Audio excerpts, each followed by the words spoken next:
Quels que soient les ennuis que nous avons, quels que soient les chagrins ou les peines qui nous accablent, toutes ces choses ont leur raison d'être. Elles sont là pour une raison.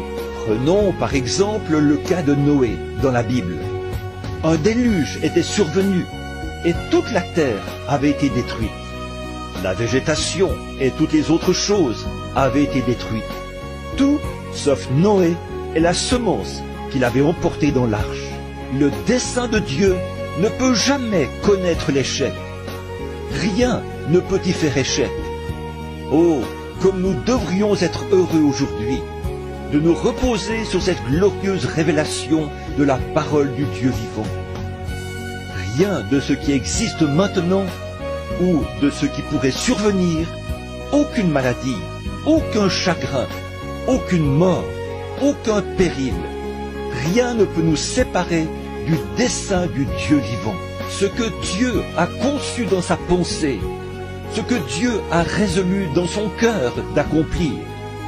Aucun démon, aucune puissance, rien ne pourra jamais disjoindre ce grand plan immortel, le plan éternel de Dieu.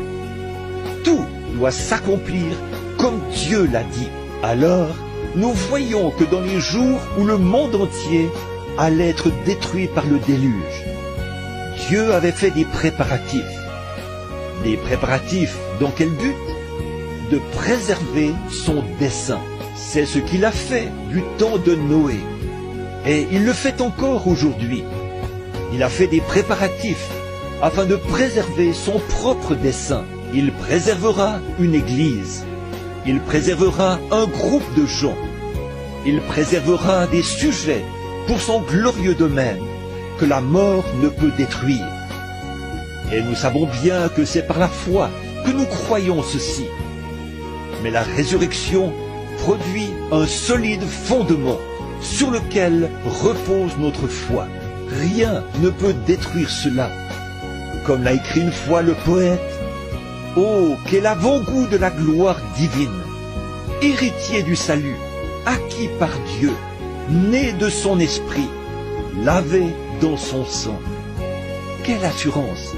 Sur ce roc solide, la résurrection de notre amoureux béni, le Seigneur Jésus. Rien ne peut détruire cela. Cela a été planté, c'est la semence de Dieu. Le but de Dieu, c'est de nous donner le Saint-Esprit béni. Le but de Dieu, c'est de nous montrer des signes, des prodiges et des miracles.